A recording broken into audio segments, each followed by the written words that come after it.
Excel beyond എന്ന് പറഞ്ഞൊരു രണ്ട് വാക്കുകൾ ഞാൻ അവിടെ എഴുതിയിട്ടുണ്ട്. എക്സൽ ബിയോണ്ട് എന്ന് പറഞ്ഞാൽ എന്താ? എക്സൽ ബിയോണ്ട് അതിനും അപ്പുറത്തേക്ക് അല്ലെ? ഓക്കെ, എന്ന് പറഞ്ഞു കഴിഞ്ഞാൽ എന്തായിരിക്കും അതുകൊണ്ട് ഉദ്ദേശിക്കുക? അതിനപ്പുറത്തേക്ക്. ഇപ്പൊ നിങ്ങൾ നന്നായിട്ടാണ് കാര്യങ്ങൾ ചെയ്യുന്നത്, നന്നായിട്ട് അതുക്കും മേലെ, അതാണ് ആ കറക്റ്റ് സംഭവം.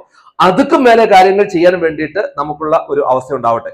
അപ്പൊ അതാണ് എക്സൽ ബിയോണ്ട് എന്നുകൊണ്ട് അർത്ഥമാക്കുക.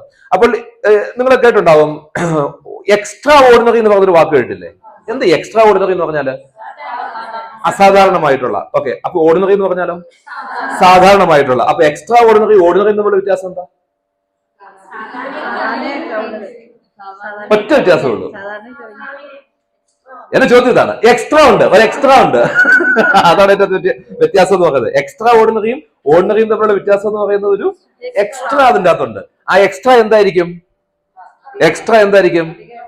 കുറച്ചുകൂടി നന്നായിട്ട് ചിന്തിക്കുക, കുറച്ചുകൂടി നന്നായിട്ട് സംസാരിക്കുക, കുറച്ചുകൂടി നന്നായിട്ട് പ്രവർത്തിക്കുക. ഈ മൂന്നിലും ഒതുങ്ങുന്ന കാര്യങ്ങളാണ്.